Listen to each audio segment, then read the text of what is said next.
दादाजी, सूर्यास्त होने वाला है, चलो घर चलें। पार्क में खेलते खेलते पोते रजत ने दादा विशंभर जी से कहा। रजत की आवाज सुनकर एकदम से विशंभर जी की तंद्रा टूटी और वे बोले, हाँ चलो। घर जाने का बिल्कुल भी मन नहीं कर रहा था विशंभर जी का, फिर भी उन्हें घर के लिए रवाना होना पड़ा। विशंभर जी पार्क में बैठे बैठे भी यही सोच रहे थे। जब से उनकी पत्नी शांति जी का स्वर्गवास हुआ है, घर में विशंभर जी का बिल्कुल मन नहीं लगता। शांति जी तो विशंभर जी की परछाई थी, जहां वे चलते पीछे पीछे शांति जी साए की तरह चलती। घर में पोता रजत है तो जैसे तैसे दिन निकल जाता था विशंभर जी का, वरना तो बेटे बहू से ज्यादा बात करने तक का मन नहीं करता था उनका। जब से शांति जी का स्वर्गवास हुआ था, बेटा संजय और बहू रीमा सब कुछ अपने अनुरूप ही करते। हालांकि कभी बेटे बहू ने विशंभर जी से कुछ नहीं कहा था, मगर घर के सारे रीति रिवाज आधुनिकता के नाम पर बदल दिए गए थे। ये बात विशंभर जी को बिल्कुल भी ठीक नहीं लगी। उनका मानना था कि जैसे घर में अब तक पुराने रीति रिवाज चलते आ रहे हैं, वैसे ही चलने चाहिए। पहले तो विशंभर जी की आवाज से ही बहू रीमा का घूंघट और लंबा हो जाता था, मगर अब वो अपनी सुविधा अनुसार ही कपड़े पहनने लगी थी, जिससे विशंभर जी को लगता कि घर में बड़े बूढ़ों की कोई इज्जत ही नहीं रह गई है। घर की बहू सब कुछ अपने अनुरूप ही करने लगी है। संजय भी तो रीमा को कुछ नहीं कहता था, वो भी पत्नी के रंग में ही रंगने लगा था। विशंभर जी और पोता रजत पार्क से घर पहुंचे तो रीमा ने उन दोनों को खाना परोस दिया और रोज की तरह फोन पर बातों में लग गई। विशंभर जी रोज पोते के साथ ही खाना खा लिया करते थे, क्योंकि बेटा संजय ऑफिस से लेट आता था। विशंभर जी रजत से दिन भर की बातें करते और रोज रात में रजत को कहानी सुनाकर सुला देते। यही विशंभर जी की नित्य दिनचर्या हो चुकी थी। रजत की वजह से कहीं ना कहीं उनका मन लगा रहता। वैसे भी सूद से प्यारा ब्याज होता है। विशंभर जी को रजत से बहुत लगाव था। बहू रीमा ने घर के वातावरण में काफी बदलाव ला दिए थे, मगर अब विशंभर जी ने भी सोच लिया था कि जब तक वे जिंदा हैं, घर के रीति रिवाजों को यूं आसानी से बदलने नहीं देंगे। उनकी पत्नी शांति देवी की पुण्यतिथि का दिन आने वाला था। विशंभर जी बोले, बहू, तुम्हारी सास की पुण्यतिथि का दिन आने वाला है, तो तुम पूजा की सारी तैयारी कर लेना। मैं पंडितों को घर बुला लूंगा। हर बार शांति जी की पुण्यतिथि पर घर में यही होता आ रहा था। लगभग 11 पंडितों को बुलाया जाता।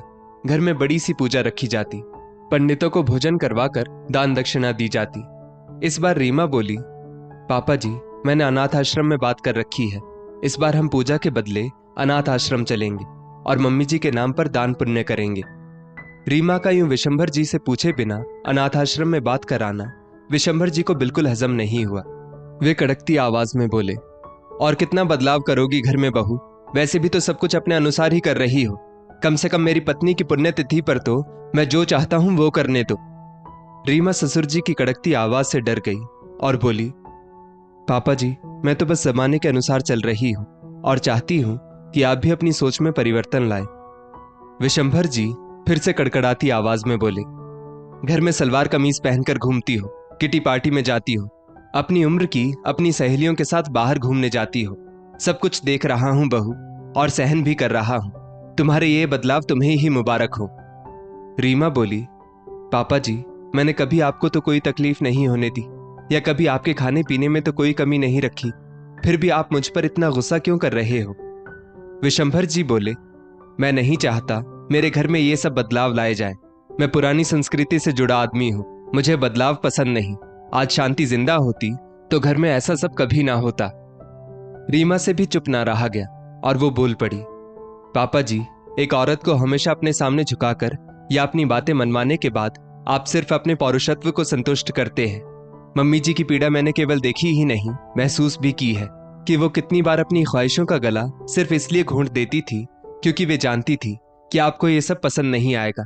मम्मी जी के इतने पढ़े लिखे होने के बावजूद भी जब उन्होंने टीचर बनने की इच्छा जताई, तब भी आपने उन्हें टीचर की जॉब नहीं करने दी और घर गृहस्थी की बेड़ियों में बांध कर रख दिया।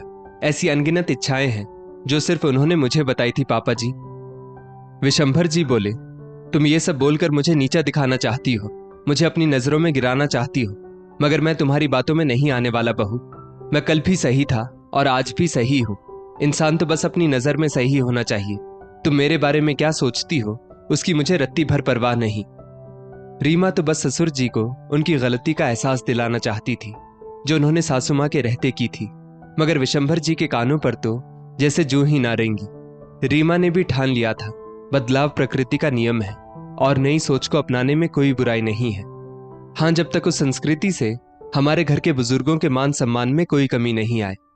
उस दिन रीमा रात को यही सोचती रही कि सलवार कमीज पहनने से पापा जी की कौन सी इज्जत कम हो गई। घर में दिन भर काम करने के बाद अगर मैं थोड़ी देर किटी में अपनी सहेलियों के साथ चली जाती हूँ तो मेरा भी मन बहल जाता है। हाँ, कभी मैंने पापा जी के खाने पीने में तो कोई कमी नहीं रखी, फिर पापा जी आज इतना गुस्सा क्यों कर रहे थे। रीमा ने जब संजय को सारी बात बताई तो संजय बोला, रीमा, हो सकता है पापा को तुम्हारे ये सब बदलाव पसंद ना आए हों। वे पुराने रीति रिवाजों से जुड़े आदमी हैं, ये सब अपनाने में उन्हें समय लगेगा। रीमा ने भी सोच रखा था कि वो पापा जी की सोच में परिवर्तन लाकर ही दम लेगी। रीमा उस रात बिल्कुल भी सो नहीं पाई। उसे याद आ गए वो दिन जब उसकी सास शांति जी जिंदा थी। शांति, ओ शांति, कहाँ हो तुम? कहते हुए एक रोज विशंभर जी ने घर में प्रवेश किया। शांति जी और उनकी बहू रीमा रसोई में खाना बना रही थी। शांति, 1 हफ्ता हो गया, सरला कह रही थी तुमने उसे एक भी फोन नहीं किया। शांति जी बोली, जी मैं करने ही वाली थी, आज कर दूंगी। रीमा बोली, पापा जी हमेशा मम्मी जी ही फोन करती हैं सरला बुआ को, कभी सरला बुआ सामने से मम्मी जी को एक फोन नहीं करती, और अगर मम्मी जी को थोड़े भी दिन ऊपर हो गए फोन करने में तो सरला बुआ आपसे मम्मी जी की शिकायत कर देती है। आखिर हर बार भला मम्मी जी ही क्यों झुके। विशंभर जी कड़कती आवाज में बोले, बहू, सरला एक लौती बहन है हमारी, और ये इस घर का नियम है कि हमेशा घर की बहुएं अपनी ननद को सामने से फोन करती हैं, इसलिए तुम अपनी सास को भड़काने की कोशिश मत करो। शांति हमेशा इस घर के कायदे कानून के अनुसार ही चली है। इतना कहकर विशंभर जी अपने कमरे में चले गए। शांति जी बोली, रीमा, तुम्हारे पापा जी बहुत कड़क मिजाज के और पुराने ख्यालात वाले हैं, इन्हें बदलना बहुत मुश्किल है, इसलिए मैं इनकी हर बात में हाँ में हाँ मिला लेती हूँ। तू भी इनकी हाँ में हाँ मिला लिया कर।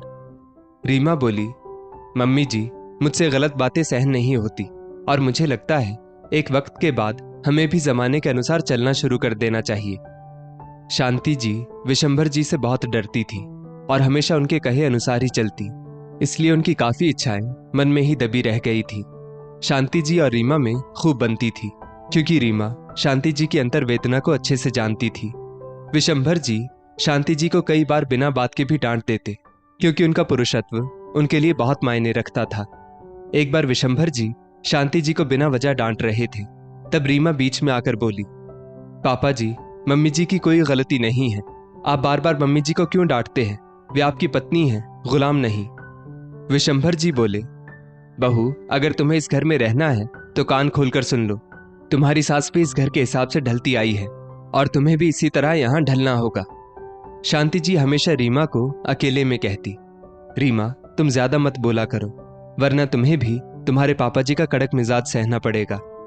रीमा भी अपनी सास की वजह से चुप रह जाती, मगर विशंभर जी का अपनी पत्नी के प्रति ये बर्ताव उसे अंदर तक झकझोर देता, और वो भगवान का शुक्र मनाती कि अच्छा हुआ उसके पति संजय बिल्कुल भी उसके पिता की तरह नहीं है, वे अपनी मां पर गए हैं, क्योंकि ऐसे पति के साथ तो शायद वो कभी नहीं रह पाती। रीमा ने अपनी सास की वजह से ही साड़ी में घूंघट लेना शुरू किया था, क्योंकि शांति जी कहती थी इस घर के पहले से ऐसे ही रीति रिवाज बने हुए हैं, और खुद शांति जी भी घर में इसी तरह रहा करती थी। आज शांति जी की मौत को एक अरसा बीत चुका था और अब रीमा अपने हिसाब से रहने लगी थी। ऐसा नहीं था कि उसे साड़ी पहनने में कोई दिक्कत थी, बल्कि साड़ी तो हमारा भारतीय परिधान है, मगर घर का सारा काम और बाहर का सारा काम भी उसे ही करना पड़ता था, और ऐसे में साड़ी पहनकर पूरे दिन काम करना उसके लिए असहज हो जाता था। सोसाइटी की औरतों ने मिलकर जब किटी ग्रुप बनाया और उससे भी निवेदन किया कि वो इस ग्रुप को ज्वाइन करे, तो उसका भी मन किया कि वो भी थोड़ा बाहर निकले और लोगों से हंसे बोले।